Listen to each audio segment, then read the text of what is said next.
Saudara-saudariku yang terkasih, salam berkah dalam. Sudahkah kita memberi senyum hari ini?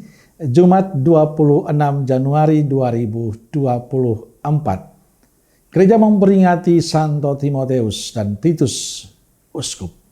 Kita awali permenungan kita dengan tanda kemenangan Kristus dalam nama Bapa dan Putra dan Roh Kudus. Amin.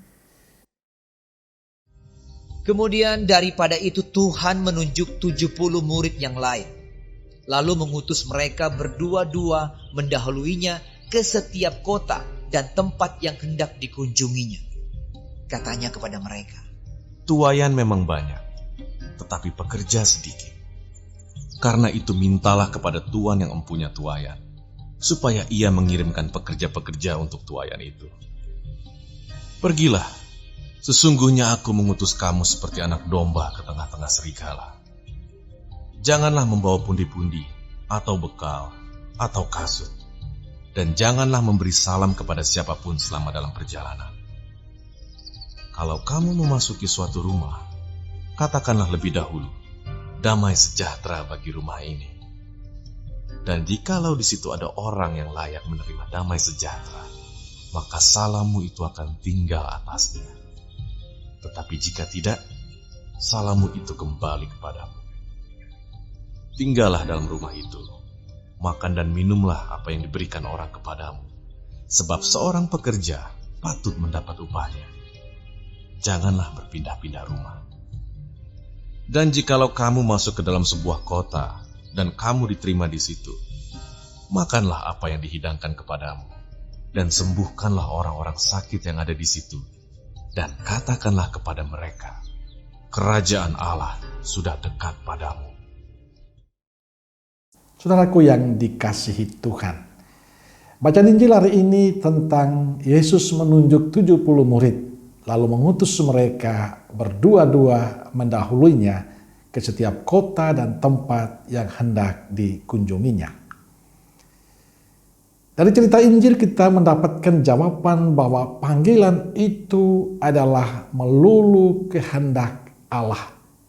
Panggilan terjadi karena Allah yang menghendaki. Ia yang memilih dan mengutus setiap orang untuk terlibat dalam karya pelayanannya.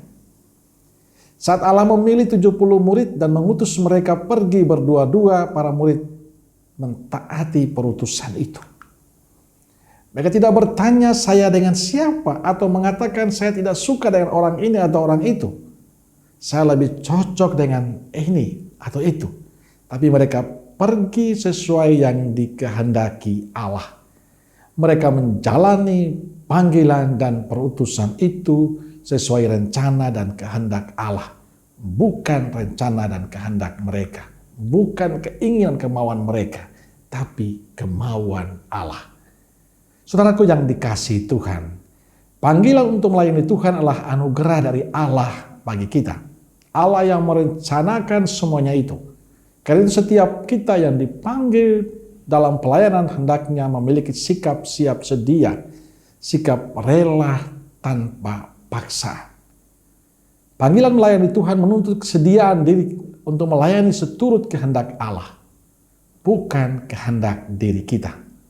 Bagi saya sebagai imam dan juga rekan imam serta biarawan-biarawati, kisah Injil hari ini adalah sapaan yang menguatkan bahwa panggilan kita adalah panggilan yang dikehendaki oleh Tuhan untuk diri kita. Bukan karena kemauan, bukan karena kehendak diri kita sendiri. Karena kita dipanggil oleh Tuhan, maka tugas kita adalah menjalani misi Tuhan, bukan misi kita. Karenanya kita perlu terus belajar membuka hati untuk rencana dan misi Tuhan. Kita perlu terus belajar untuk setia, siap, sedia, dan taat menjalani kehendak Tuhan pada diri kita. Siapapun kita dengan tugas apapun. Di saat Tuhan memanggil kita untuk tugas pelayanannya, kita harus siap, sedia, dan taat menjalani misi Tuhan. Ingat, kita menjalani misi Tuhan, bukan misi kita pribadi. Amin. Semoga Allah yang Maha Kasih memberkati saudaraku sekalian, Bapa, Putra, dan Roh Kudus. Amin. Keluarga Kudus Nazaret, doakanlah kami. Amin. Berkah dalam